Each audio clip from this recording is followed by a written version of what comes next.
ഒരു കാര്യം എനിക്ക് മനസ്സിലായി, എന്നെ ആരും പറ്റിക്കുന്നില്ല, ഞാൻ ആരെയും പറ്റിക്കുന്നില്ല. ഇത് നിങ്ങൾക്ക് മനസ്സിലായിട്ടുണ്ടെങ്കിൽ ധൈര്യമായി ചെയ്യുക. നിങ്ങൾ ആരും പറ്റിക്കൂല, നിങ്ങൾ ആരെയും പറ്റിക്കേണ്ട. പിന്നെ ഇതൊരു വരുമാനമായി നിങ്ങൾ കാണുന്നുണ്ടെങ്കിൽ ഒരു നഷ്ടമില്ലാത്തൊരു ബിസിനസ് അല്ലേ. വെറുതെ കുടുംബക്കാരുടെ ബന്ധുക്കൾ കാണുകളൊക്കെ പറഞ്ഞേക്കാം, നല്ല പരിപാടി ഉണ്ട്, ഒന്ന് കേൾക്കണം എന്ന് പറഞ്ഞാൽ 10 ആളോട് പറഞ്ഞ് 2 ആൾക്ക് കേൾക്കണം തോന്നിയാലോ. ഒരെണ്ണാൾ ഇവിടെ വന്നിരിക്കൂ, ഓർക്ക് സംഭവം മനസ്സിലാവും, ഓര് ചില നോക്കൂ, ഓ ഓക്ക് 2.10 കിട്ടിയോ, അല്ല ഓക്ക് 50,000 കിട്ടിയോ, എനിക്ക് കിട്ടും. ആളുകൾ കമ്പയർ ചെയ്യൂ, ഓർക്ക് പറ്റും എനിക്കും പറ്റൂ. അങ്ങനെയൊക്കെ ചില ആളുകൾ ഇറങ്ങുന്നുണ്ടാവുക. സ്വാഭാവികമായും അവർ ബിസിനസ് ചെയ്യാൻ തുടങ്ങി കഴിഞ്ഞാൽ അതിന് 4% തരൂ. നിങ്ങൾ ഓരെ സഹായിക്കുക, ഒരു നിങ്ങളെ സഹായിക്കുക, പരസ്പരം സഹായിക്കുക. അങ്ങനെ നാളെ ടീം വലുതാവും. ടീം വലുതാവുമ്പോൾ സ്ഥിരമായി വരുമാനം കിട്ടും. അറിഞ്ഞുകൊണ്ടൊരു കുട്ടീനെ പറ്റിക്കേണ്ട. ഇതാണ് ഞാൻ ഇത് ചെയ്യാനുള്ള കാരണം. കഴിഞ്ഞ 2015 മുതൽ 11ാമത്തെ വർഷമാണ് ഞാൻ ഈ ബിസിനസ് ഫുൾ ടൈം ആയി ചെയ്യുന്നത്. അപ്പൊ അത് വെറുതെ കിട്ടിയതല്ല, കഴിഞ്ഞ 10-11 കൊല്ലം പണിയെടുത്തുണ്ടാക്കിയതാണ്. ഇനി അത് കയറി എന്ന ഒറ്റ കാരണം കൊണ്ട് ആരും എളുപ്പത്തിൽ കോടീശ്വരനാകുന്നില്ല. ഇത്തിരി പണിയുണ്ട് ഇതിനകത്ത്. കുറച്ച് ആളെ കൊണ്ടുവരണോ, ഓരോത് പഠിപ്പിക്കണോ, ഓരോ കൂടെ നമ്മൾ പ്രവർത്തിക്കണോ, ഒരു വിട്ടു നോക്കാൻ പിടിച്ചു ചേർത്ത് നിർത്തണോ, സ്നേഹത്തോടെ നിർത്തണോ, കൂലിയൊന്നും കൊടുക്കേണ്ട, കമ്പനി കൊടുത്തോളൂ. ഒരു വളർന്ന് വലുതാകുന്ന വരെ നമ്മൾ ഓരോ കൂടുന്ന് താങ്ങായി നിന്ന് കൊടുക്കണോ. അല്ലാണ്ട് ഇങ്ങോട്ട് കയറി താഴെ തിരിച്ചു പോകുമ്പോൾ കൂട്ടിട്ട് അങ്ങ് പോവാ 2.10 വാങ്ങാമെന്ന് വിചാരിച്ച് അത്ര എളുപ്പമാണെന്ന് വിചാരിക്കേണ്ട. ഇത്തിരി പണി ഉണ്ട് എന്ന് നിങ്ങൾ മനസ്സിലാക്കണം. ഞാൻ ഉറപ്പിച്ച് പറയുന്നത്, നിങ്ങളുടെ ജീവിതത്തിലെ തലമര വാറ്റി വരയ്ക്കുന്ന ദിവസമായി ഈ ദിവസം മാറും എന്നുള്ള കാര്യത്തിൽ ഒരു തർക്കമില്ല. അങ്ങനെ ബോധ്യമുള്ളതുകൊണ്ടാണ് തൊട്ടു മുമ്പ് സംസാരിച്ചു പോയ ഉമർ ഉസ്താദ് ആദ്യം തന്റെ മക്കളെ ബിസിനസ്സിൽ കൊണ്ടുവന്നത്. ഹലോ, സംശയമുള്ള ഒന്നിലേക്ക് സ്വന്തം മക്കളെ ആരെങ്കിലും കൊണ്ടുവരുമോ? മുമ്പ് 2 ആൺകുട്ടികളുണ്ടെങ്കിൽ 2 ആൾക്കാർ ഫുൾ ടൈം ചെയ്യുന്നത് ഡയറക്റ്റ് സെല്ലിങ്ങാ. അത് മനസ്സിലാക്കണോ? ആൾക്കിത് ബോധ്യമുണ്ട്. ഗൾഫിലിരിക്കണ മോനെ വിളിച്ച് വരുത്തി ഫുൾ ടൈം ഇത് ചെയ്യിച്ചുകൊണ്ടിരിക്കണ് സതക്കനെ. എന്തായാലും എനിക്കൊരു കാര്യം ഉറപ്പാണ്, ഉള്ളതിൽ ഏറ്റവും മികച്ചതേ നമ്മളെ മക്കൾക്ക് കൊടുക്കുള്ളൂ. അത് ഭക്ഷണമായാലും ശരി, അവസരമായാലും ശരി. ആദ്യം കഴിച്ചു നോക്കിയിട്ട് മക്കൾക്ക് ഭക്ഷണം കൊടുക്കുള്ളൂ. അതേപോലെ ഏറ്റവും മികച്ചതെന്ന് രുചിച്ചു നോക്കി ഉറപ്പുവരുത്തിയിട്ടാണ് ഉമർ ഉസ്താദ് മക്കൾക്ക് കൊടുത്തത്. ആ മക്കൾക്ക് കൊടുത്ത ഓപ്പർച്യൂണിറ്റിയാ ഇങ്ങോട്ട് പറഞ്ഞേ, നിന്റെ മക്കൾക്ക് കൊടുക്കാൻ മാത്രം ആയിട്ടില്ല, അതുകൊണ്ടാ ഞാനിത് തന്നെ കൊടുക്കാൻ പോണത്. പഠിച്ചോ, എന്ത് പഠിച്ചാൽ ശരി, പ്രവർത്തിക്കുന്നുണ്ടെങ്കിൽ ഡയറക്റ്റ് സെല്ലിംഗ് ഓരൊക്കെ ചെയ്യുള്ളൂ. ഇത്രയും വരുമാനം കിട്ടാവുന്ന, ഇത്രയും പൊട്ടൻഷ്യൽ ഉള്ള, ഇത്രയും ആള് നല്ല ബന്ധം ഉണ്ടാക്കാൻ പറ്റുന്ന ഇന്നത്തെ ഈ രാഷ്ട്രീയത്തിന്റെ മതത്തിന്റെ ഒക്കെ ആ ചിന്തകൾക്ക് അപ്പുറത്തേക്ക് ഒരു നല്ല കൂട്ടായ്മ ഉണ്ടാക്കുന്ന ഒരു ഓപ്പർച്യൂണിറ്റി ആയിട്ടാണ് ഞാൻ ഈ ഓപ്പർച്യൂണിറ്റി കാണുന്നത്. ആദ്യമായി കേൾക്കുന്നതിനോട് വലിയ താല്പര്യമൊന്നും ഉണ്ടാവില്ല. പക്ഷേ ഇതിനകത്ത് നമ്മളെ കഴിവല്ല പ്രധാനം എന്നുള്ളത് കൊണ്ടും നമുക്ക് നഷ്ടസാധ്യത ഇല്ലാത്തതുകൊണ്ടാണ് ഞാൻ ഇത് ചെയ്യുന്നത്. നേരത്തെ ബിജു സാറെ കൊണ്ട് വിളിച്ചപ്പോൾ മമ്മൂട്ടിനെ വിളിച്ചത്. ലെഫ്റ്റും റൈറ്റും 2 മമ്മൂട്ടി വന്നാൽ മതി. നമുക്ക് കഴിവ് വേണമെന്നില്ല, മമ്മൂട്ടി തന്നെ വേണമെന്നില്ല, 2 മാമുക്കോയ വന്നാലും മതി. പണിയെടുക്കുന്ന ഒരാളെന്ന് മാത്രമേ ഉള്ളൂ. ആളുടെ കഴിവൊന്നുമല്ല പ്രധാനം, ടീമിന്റെ കഴിവാണ് പ്രധാനം. അപ്പൊ നമ്മളെ ലെഫ്റ്റും റൈറ്റും നമ്മളെക്കാൾ ആവശ്യക്കാരായ, നമ്മളെക്കാൾ ആവേശമുള്ള ആൾ കടന്നു വരുമ്പോൾ സ്വാഭാവികമായും അവരൊക്കെ ഉണ്ടാക്കുന്ന വരുമാനത്തിന് ഒരു 4% കമ്പനി നമുക്ക് തരുന്നു. പക്ഷെ ആളുകളെ പ്രശ്നം 2ആണ്. ഒന്ന്, എനിക്കിത് പറ്റുമെന്നുള്ളതാണ്. ഞാൻ നേരത്തെ പറഞ്ഞത് ഇതിനകത്ത് മമ്മൂട്ടി തന്നെ വരണമെന്നില്ല എന്നല്ല. ഇപ്പൊ ഒരു സിനിമ ഷൂട്ടിങ്ങിന് മാമുക്കയും മമ്മൂട്ടി ഒരുമിച്ച് അഭിനയിച്ചാന്ന് വിചാരിക്കുക, പഴയ സിനിമ വിചാരിച്ചോമാണ്. 2 ആളും 2 മാസം ഒരേപോലെ അഭിനയിച്ചിട്ടുണ്ട്. മമ്മൂട്ടി അഭിനയിക്കുമ്പോൾ മാമുക്ക അഭിനയിക്കുമ്പോൾ അഭിനയം 2 ആളും ഒരേപോലെ ചെയ്തുകൊണ്ടിരിക്കുന്നത്. പക്ഷേ സിനിമ ഷൂട്ടിങ് കഴിഞ്ഞാൽ മമ്മൂട്ടി കൊടുക്കുന്ന 50 ലക്ഷം, ഇയാൾക്ക് കൊടുക്കുന്ന 5 ലക്ഷം ആയിക്കും. പക്ഷെ ഇവിടെ അങ്ങനെയല്ല, ഇവിടെ 2 ആൾക്ക് 2.10 കൊടുക്കുക. ഒരേപോലെയല്ലേ? അപ്പൊ ഇതിനൊരു പ്രത്യേകത അതാണ്. ഇനി ഇന്ന് ആദ്യമായി കേൾക്കുന്ന ആളോട് ഞാൻ സംസാരിക്കാൻ ആഗ്രഹിക്കുന്നത്, കാരണം അവരെ സംബന്ധിച്ച് ആകെ ആശങ്കയായിരിക്കും. ഒന്ന്, സംഭവം കയ്യിൽ പൈസ ഒന്നുമില്ല, വലിയ വരുമാനമൊന്നുമില്ല, എന്നാലും ശരി ഇത് ചെയ്യാൻ താല്പര്യമില്ല. കാരണം ഇത് തട്ടിപ്പാണ്, ഇത് ആളെ വയ്യടക്കലാണ്, ഇത് ആളെ ചേർക്കലാണ്, കണ്ണി ചേർക്കലാണ്, കണ്ണി പൊട്ടലാണ്. ആദ്യം വന്നവന് കിട്ടലാണ്, പിന്നെ വന്നവൻ പൊട്ടലാണ്. അപ്പോൾ ഞാൻ പൊട്ടേണ്ടി വരുമോ, പൊട്ടിപ്പോകുന്നുള്ള പേടിയാണ്. അപ്പോ പലപ്പോഴും അങ്ങനെ ആളുകൾ ചിന്തിച്ചിട്ടുണ്ടെങ്കിൽ കുറ്റം പറയാൻ പറ്റില്ല. കാരണം ഓരോക്കെ അങ്ങനെ ഏതൊക്കെയോ മീറ്റിംഗ് പങ്കെടുക്കുകയോ, ഏതൊക്കെയോ ആളുകൾ പ്ലാൻ പറഞ്ഞത് കേൾക്കുകയോ, ഓരോക്കെ നിർത്തിപ്പോയത് കാണുകയോ ഒക്കെ ചെയ്തിട്ടുണ്ടാവും. പക്ഷെ അതിൽ നിന്ന് വ്യത്യസ്തമായി ഇത് കേൾക്കുമ്പോഴുള്ള വ്യത്യാസം എന്താന്ന് പറഞ്ഞാല്, നിങ്ങൾ കേട്ട 2 എണ്ണവും, ഒന്ന് മൾട്ടി ലെവൽ മാർക്കറ്റിങ്ങും ഒന്ന് മണി ചെയിനുമാണ്.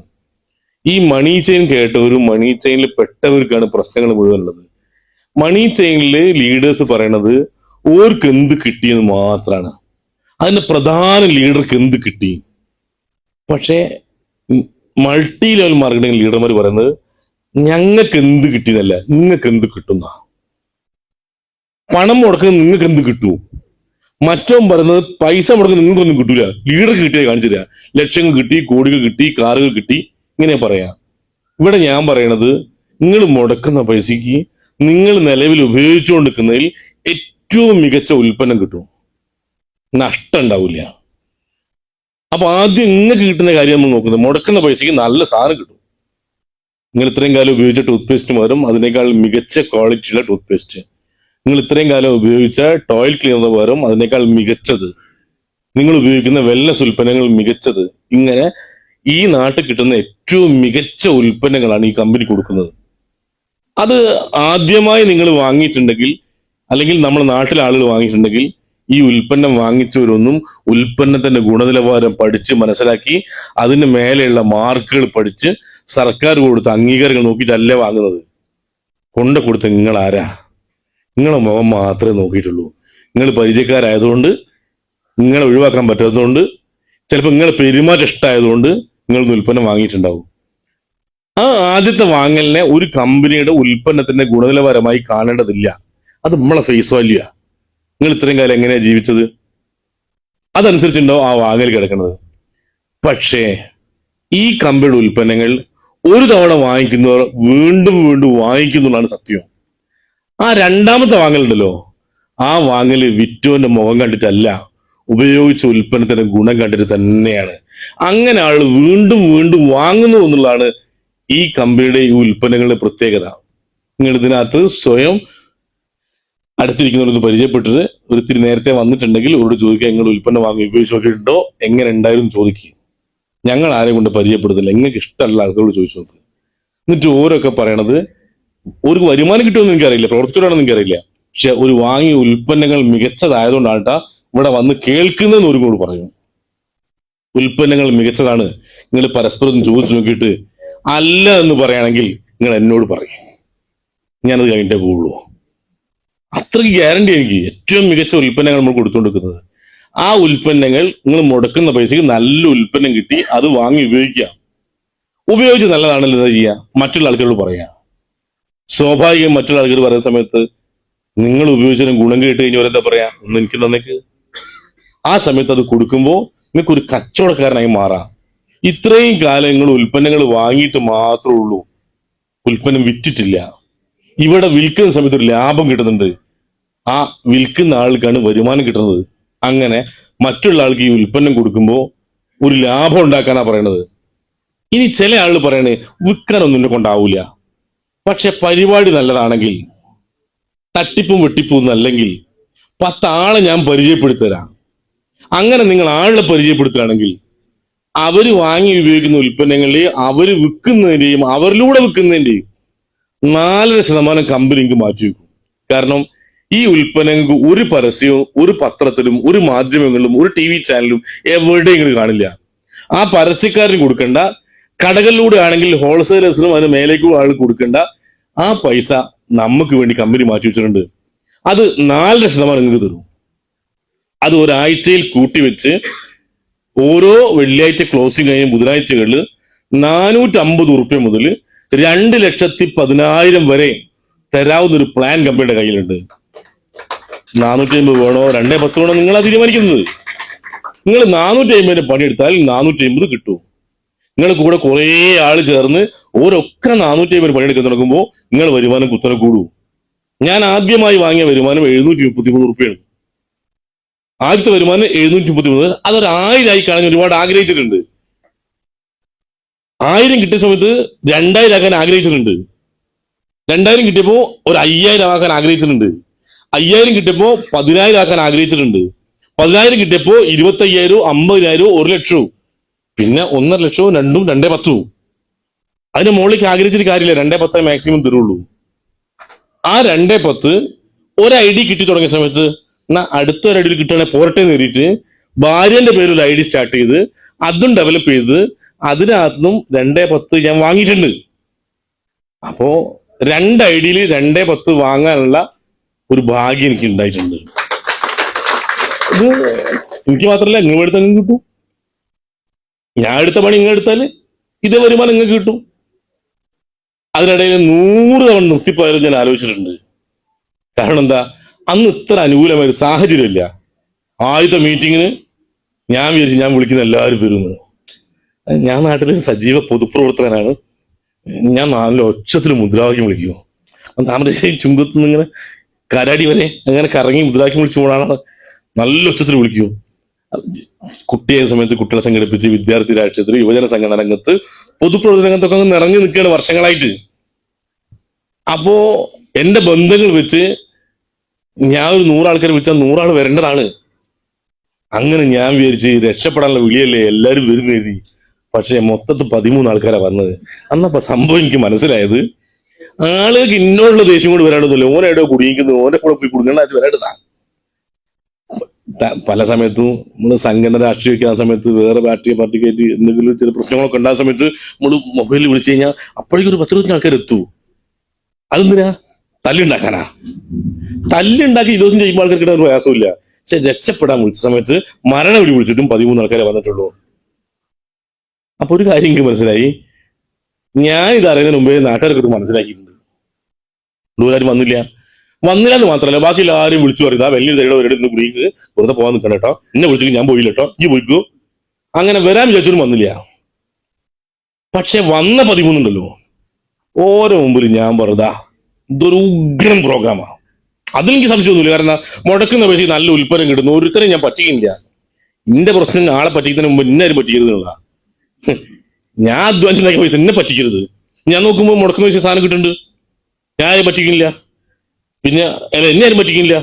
ഞാൻ മുടക്കുന്ന പൈസ സാധനം കൊടുക്കുന്നുണ്ട്, ഞാൻ ആരെയും പറ്റിക്കില്ല. ആ വിശ്വാസത്തിന്റെ മോളാണ് സംസാരം മുഴുവൻ. ഞാൻ പറഞ്ഞത് ഉഗ്രം ഓപ്പർച്യൂണിറ്റിയാണ്. മുടക്കുന്ന പൈസ മൂല്യമുള്ള ഉൽപ്പന്നവും വാങ്ങി വിറ്റാൽ മാന്യമായ ലാഭം, ആളുകളെ പങ്കെടുപ്പിച്ച് ബിസിനസ് വലിപ്പിച്ചാൽ ആഴ്ചക്ക് 2,10,000 റുപ്യ ഞാൻ വാങ്ങി തരൂ.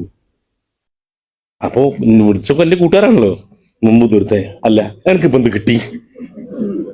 ഞാൻ പറഞ്ഞു ഇനി വന്നിട്ട് വേണം എന്തെങ്കിലും കിട്ടണമെങ്കിൽ. ഇതുവരെ ഒന്നും കിട്ടിയിട്ടില്ല. പറയുന്ന കേട്ട 2-10 കിട്ടിമാരിയെ പറത്താനോ? പക്ഷെ എനിക്കൊന്നും കിട്ടിയിട്ടില്ല.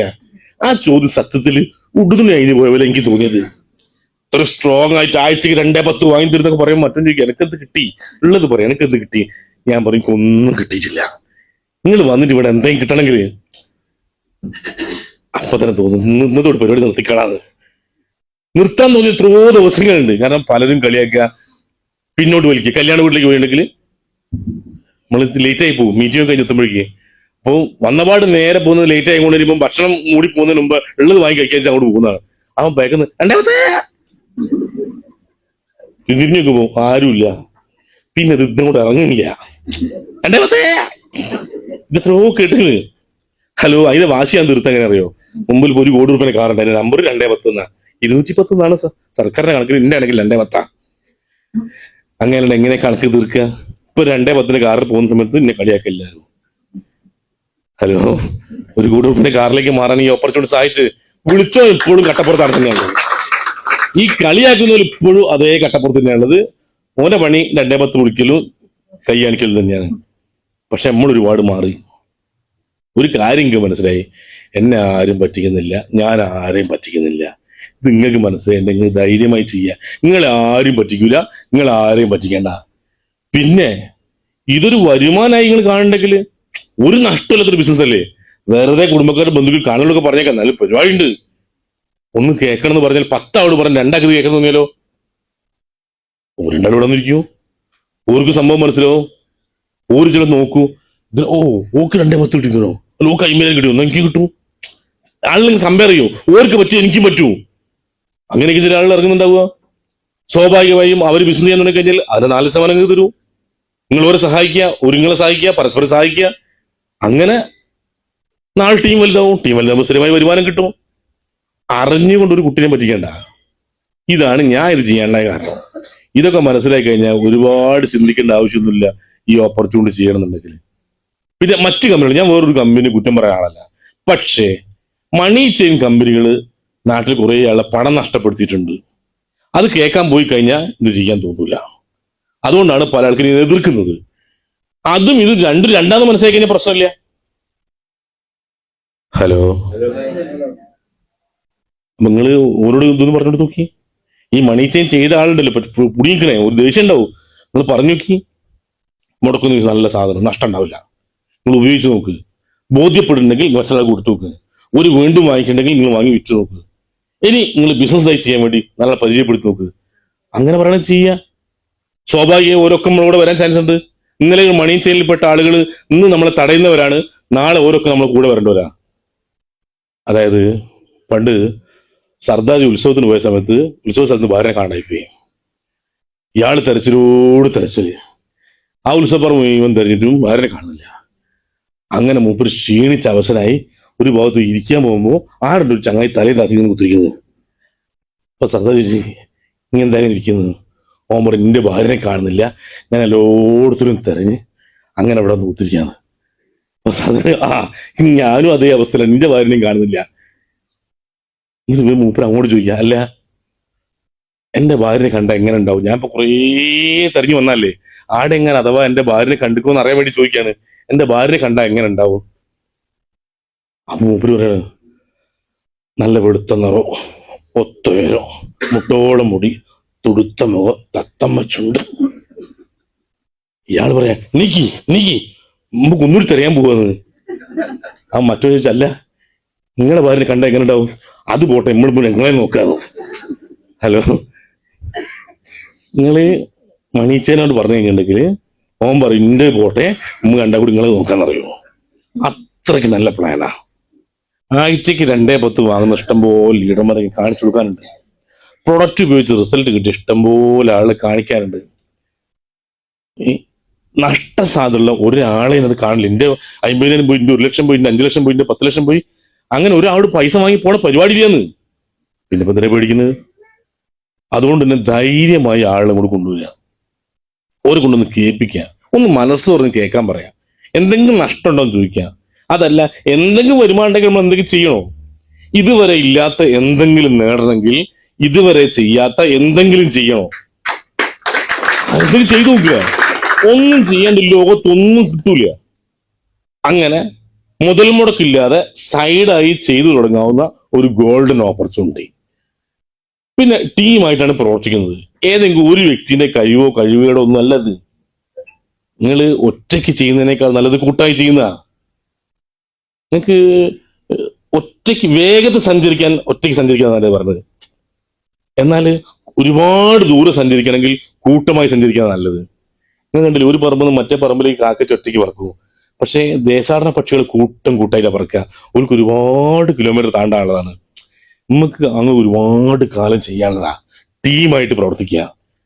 അപ്പോ തളർച്ചയും ക്ഷീണമൊന്നും ഉണ്ടാവില്ല. പരസ്പരം മോട്ടിവേറ്റ് ചെയ്ത് നമുക്ക് ചെയ്തു പോവാം. നഷ്ടം എന്തായാലും ഇല്ല. ബിജു ബി കെ സാറൊക്കെ ബിസിനസ് കൊണ്ടുവന്നത് എങ്ങനെയാ? എളുപ്പമല്ല മമ്മൂട്ടിയത്. ഞാൻ കൊണ്ടുവരുന്ന കാലത്ത് ഇങ്ങനെ നല്ലായിരുന്നു. പല പെൺകുട്ടികളും കല്യാണം കഴിഞ്ഞ സമയത്ത് അവർക്ക് ഭർത്താവിനെ കുറിച്ച് അഭിമാനം തോന്നും. പക്ഷെ അതിനെങ്ങനെ ആക്കിയെടുത്ത് അമ്മയോട് ചോദിച്ചു നോക്കണോ, പണ്ട് ചിരങ്ങി പിടിച്ചപ്പോ എങ്ങനെ ഉണ്ടായിരുന്നുള്ളത്? അന്ന് ഇവള് കണ്ടിട്ടില്ല, കണ്ടത് അമ്മയെ കണ്ടത്. ഓൽക്കായിരുന്നു കഷ്ടപ്പാട്. ഇയാള് മറ്റേ കല്യാൺ ജ്വല്ലറിലെ മാനേജറായിരുന്നു. ഞാൻ എത്രയോ പറഞ്ഞു ബിജു ബിസിനസ് ചെയ്യുക, ഐഡിയ അടിച്ചോളാൻ പറഞ്ഞു. പക്ഷേ ഇയാൾ ഇറങ്ങുന്ന ലക്ഷണമൊന്നും കാണുന്നില്ല.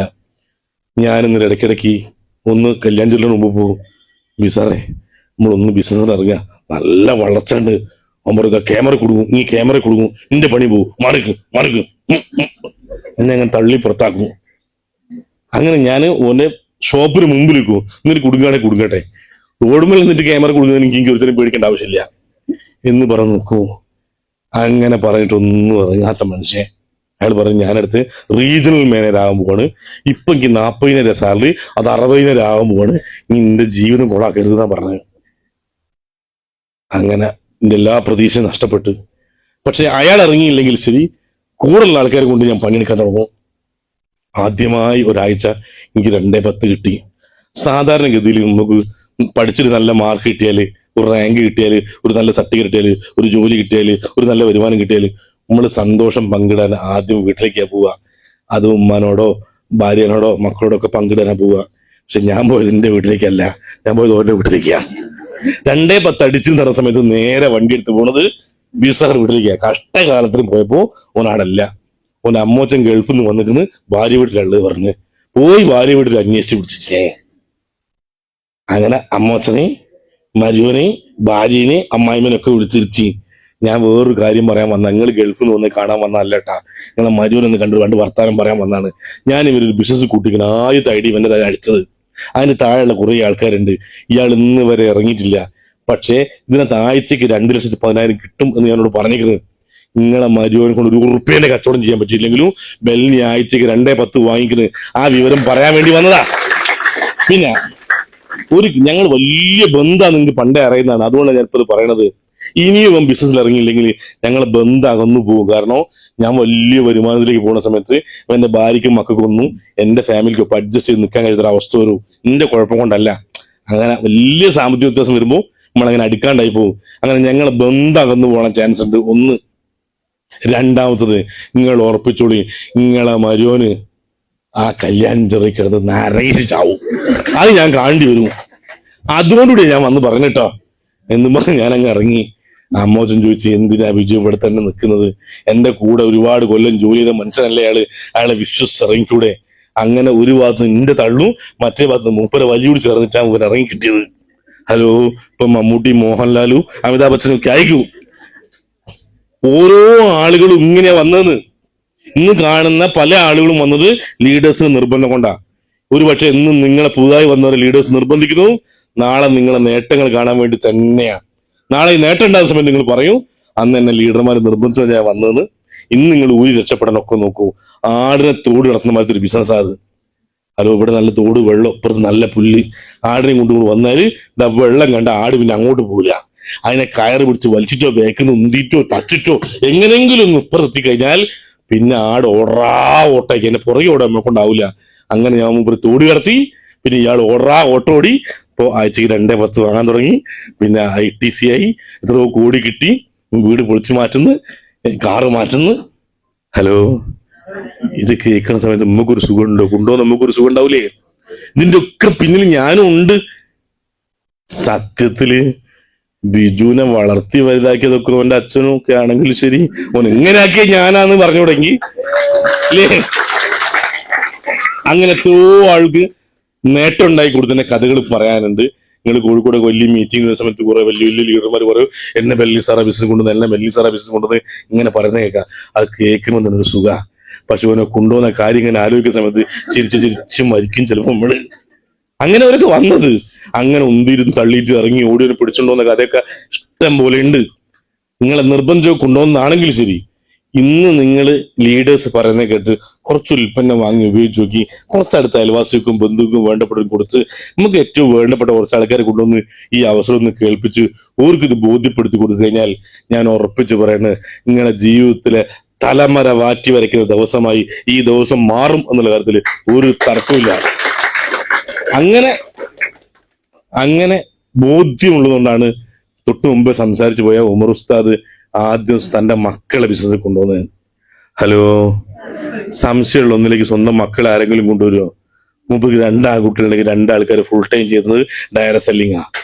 അത് മനസ്സിലാക്കണോ? ആൾക്കിത് ബോധ്യമുണ്ട്. ഗൾഫിലിരിക്കണ മോനെ വിളിച്ച് വരുത്തി ഫുൾ ടൈം ഇത് ചെയ്യിച്ചുകൊണ്ടിരിക്കണ് സതക്കനെ. ഹലോ, പല കുറെ കളിയാക്കിയെന്നല്ലേ മൂപ്പര് പറഞ്ഞത്, പല കുറെ കൂശിച്ചെന്നല്ലേ പറഞ്ഞത്. എന്നിട്ട് ഉപ്പാക്ക് ബോധ്യമുള്ളതുകൊണ്ട് എന്തായാലും എനിക്കൊരു കാര്യം ഉറപ്പാണ്, ഉള്ളതിൽ ഏറ്റവും മികച്ചതേ നമ്മളെ മക്കൾക്ക് കൊടുക്കുള്ളൂ. അത് ഭക്ഷണമായാലും ശരി, അവസരമായാലും ശരി, ആദ്യം കഴിച്ചു നോക്കിയിട്ട് ഉമ്മ മക്കൾക്ക് ഭക്ഷണം കൊടുക്കുള്ളൂ. അതേപോലെ ഏറ്റവും മികച്ചതെന്ന് രുചിച്ചു നോക്കി ഉറപ്പുവരുത്തിയിട്ടാണ് ഉമർ ഉസ്താദ് മക്കൾക്ക് കൊടുത്തത്. ആ മക്ക് കൊടുത്ത ഓപ്പർച്യൂണിറ്റിയാ ഇങ്ങോട്ട് പറഞ്ഞേ, നിന്റെ മക്കൾക്ക് കൊടുക്കാൻ മാത്രം ആയിട്ടില്ല, അതുകൊണ്ടാ ഞാനും ഇത് തന്നെ കൊടുക്കാൻ പോണത്. എന്ത് പഠിച്ചാൽ ശരി, പ്രവർത്തിക്കുന്നുണ്ടെങ്കിൽ ഡയറക്ട് സെല്ലിംഗ് ഓരൊക്കെ ചെയ്യുള്ളൂ. ഇത്രയും വരുമാനം കിട്ടാവുന്ന, ഇത്രയും പൊട്ടൻഷ്യൽ ഉള്ള, ഇത്രയും ആള് നല്ല ബന്ധം ഉണ്ടാക്കാൻ പറ്റുന്ന ഇന്നത്തെ ഈ രാഷ്ട്രീയത്തിന്റെ മതത്തിന്റെ ഒക്കെ ആ ചിന്തകൾക്ക് അപ്പുറത്തേക്ക് ഒരു നല്ല കൂട്ടായ്മ ഉണ്ടാക്കുന്ന ഒരു ഓപ്പർച്യൂണിറ്റി ആയിട്ടാണ് ഞാൻ ഈ ഓപ്പർച്യൂണിറ്റി കാണുന്നത്. ദീർഘിപ്പിക്കുന്നില്ല, പ്രധാന വാർത്തകൾ വീണ്ടും. 1, മുടക്കുന്ന പൈസ നല്ല ഉൽപ്പന്നം കിട്ടും, നിങ്ങൾ പറ്റിക്കപ്പെടില്ല, വഞ്ചിക്കപ്പെടില്ല. 2, നിങ്ങൾ ആരെയും പറ്റിക്കണ്ട. പൈസ വാങ്ങിയാൽ ഒരു നല്ല ഉഗ്ര സാധനം കൊടുക്കണം. നിങ്ങൾ കുറച്ചാൾക്ക് ഉൽപ്പന്നം കൊടുക്കണം, കുറച്ചാളെ ബിസിനസ്സിലേക്ക് പരിചയപ്പെടുത്തണം. അതിൽ കുറച്ചുപേരെങ്കിലും ബിസിനസ് ഓപ്പർച്യൂണിറ്റി ഏറ്റെടുത്ത് പ്രവർത്തിക്കാൻ തുടങ്ങിയാൽ അതിന് 4% കമ്പനി മാറ്റിവെക്കും. അത് കൂട്ടിവെച്ച് 450 മുതൽ 210 വരെ വാങ്ങാവുന്ന ഒരു ഓപ്പർച്യൂണിറ്റി നമ്മുടെ കയ്യിലുണ്ട്. ഇതാണ് ഇവിടെ പറഞ്ഞതിന് ചുരുക്കം. നഷ്ടം ആർക്കുമില്ല, പ്രവർത്തിക്കുന്ന എല്ലാവർക്കും നേട്ടമുണ്ട്. ഇത് മനസ്സിലാക്കി കഴിഞ്ഞാൽ എല്ലാവർക്കും വലിയ നേട്ടം ഉണ്ടാക്കാം. ഇനി കഴിഞ്ഞ 2015 മുതൽ 11ാമത്തെ വർഷമാണ് ഞാൻ ഈ ബിസിനസ് ഫുൾ ടൈം ആയി ചെയ്യുന്നത്. അപ്പൊ അത് വെറുതെ കിട്ടിയതല്ല, കഴിഞ്ഞ 10-11 കൊല്ലം പണിയെടുത്തുണ്ടാക്കിയതാണ്. ഇനി അത് കയറി എന്ന ഒറ്റ കാരണം കൊണ്ട് ആരും എളുപ്പത്തിൽ കോടീശ്വരനാകുന്നില്ല. ഇത്തിരി പണിയുണ്ട് ഇതിനകത്ത്. കുറച്ച് ആളെ കൊണ്ടുവരണോ, ഓരോരുത്തർ പഠിപ്പിക്കണോ, ഓരോ കൂടെ നമ്മൾ പ്രവർത്തിക്കണോ, ഒരു വിട്ടു നോക്കുമ്പോൾ പിടിച്ചു ചേർത്ത് നിർത്തണോ, സ്നേഹത്തോടെ നിർത്തണോ, കൂലിയൊന്നും കൊടുക്കേണ്ട ആ കമ്പനി കൊടുത്തോളൂ. ഒരു വളർന്ന് വലുതാകുന്ന വരെ നമ്മൾ ഓരോ കൂടുന്ന് താങ്ങായി നിന്ന് കൊടുക്കണോ. അല്ലാണ്ട് ഇങ്ങോട്ട് കയറി താഴെ തിരിച്ചു പോകുമ്പോൾ കൂട്ടിട്ട് അങ്ങ് പോവാ 210 വാങ്ങാമെന്ന് വിചാരിച്ച് അത്ര എളുപ്പമാണെന്ന് വിചാരിക്കേണ്ട. ഇത്തിരി പണി ഉണ്ട് എന്ന് നിങ്ങൾ മനസ്സിലാക്കണോ. ഹലോ, ആ ഒരു കഥയോട് പറഞ്ഞ് നിർത്താം. അതായത് വയനാട്ടിൽ നിന്ന് ഒരു ടീം ഇതിനു മുമ്പ് കോഴിക്കോട് ടൗൺ കാണാൻ പോയി. അങ്ങനെ ബീച്ച് മൊത്തം കറങ്ങി, മ്യൂസിയം കണ്ട്, പ്ലാനറ്റോറിയം കണ്ട്, അങ്ങനെ വൈകുന്നേരം തിരിച്ചു പോകുന്ന സമയത്ത് അന്ന് ഒരു 15 കൊല്ലം മുമ്പാണ് കോഴിക്കോടിൽ ഏറ്റവും വലിയ മാള് ഫോക്കസ് മാളാണ്. അപ്പൊ ഫോക്കസ് മാൾ ഒന്ന് കാണിക്കാന്ന് പറഞ്ഞ് അപ്പോൾ ഡ്രൈവർ ബസ് ഫോക്കസ് മാൾ അടി കൊണ്ട് നിർത്തി. അതിനകത്തുള്ള എല്ലാവരും മാള് കാണാൻ ഇറങ്ങിയ സമയത്ത് ഒരു ഭാര്യയും ഭർത്താവും ഒരു മോനും ഉണ്ട്. അതിനകത്ത് ഭർത്താവും മോനും കൂടി ചാടി ഇറങ്ങി. ഭാര്യ വണ്ടിയിൽ നിന്ന് ഇറങ്ങിയില്ല. മോൻ പോയി വിളിച്ച അമ്മ വരുമ്പോൾ മാള് കാണാൻ പറഞ്ഞ്, മോനെ ഞാനില്ല, രാവിലെ മുതൽ ഇതിങ്ങനെ വൈകുന്നേരം വരെയൊക്കെ ഇറങ്ങിയിട്ട് എൻ്റെ അച്ഛൻ 1 ഉറുപ്പ്യയുടെ സാധനം എനിക്ക് വാങ്ങി തന്നിട്ടില്ല. ആ ബീച്ചിൽ നിന്ന് എന്തോ കണ്ടെങ്കിൽ 1 ഉറുപ്പ്യ എൻ്റെ അച്ഛൻ മുതൽ ചിലവാക്കിയിട്ടില്ല. ഇനിയിപ്പോ ഇവിടുന്ന് അതിൻ്റെ അകത്ത് കയറി കഴിഞ്ഞാലും മാളിൽ നിന്ന് കാണുന്നില്ല, എൻ്റെ അച്ഛൻ 1 ഉറുപ്പ്യ ചിലവാക്കില്ല, എനിക്ക് അറിയുകയും ചെയ്യാം. അതുകൊണ്ട് ഞാൻ മാളിലേക്കില്ല, ഞാൻ ഇവിടെ ഇരിക്കുകയെന്ന് പറഞ്ഞു. അമ്മ വന്നില്ല. അച്ഛനും മോനും കൂടി നേരെ കയറുന്ന മാതിരി മുമ്പ് തന്നെ കാണുന്ന ലിഫ്റ്റാണ്. ഇയാൾക്ക് ഇത് കണ്ട് യാതൊരു പരിചയമില്ല. മൂപ്പർ നോക്കുന്ന സമയത്ത് ഒരു പ്രായമുള്ള പെണ്ണുങ്ങൾ വന്നിട്ട് ഇവിടെ ബട്ടൺ ഒന്ന് പ്രസ് ചെയ്ത് അന്നപ്പോ എന്തോ ഒരു പേടകം വന്ന് അങ്ങോട്ട് തുറന്ന് 1 എന്ന് കാണിക്കുന്നു. ഈ പെണ്ണുങ്ങൾ അകത്തേക്ക് കയറുന്നു. അത് അടഞ്ഞു പോകുന്നു. മുകളിലേക്ക് അതാ പോണേ. എന്താ സംഭവിക്കുന്നത് ഒരു പിടിയും കിട്ടുന്നില്ല. ഇയാൾ അവിടെ തന്നെ നോക്കി നിന്നു. അപ്പാണ് 2, 3, 4, 5, 6 കാണിക്കുന്നത്. അയാൾ അവിടെ തന്നെ നിന്ന് പിന്നെ നോക്കുമ്പോൾ 5, 4, 3, 2, 1.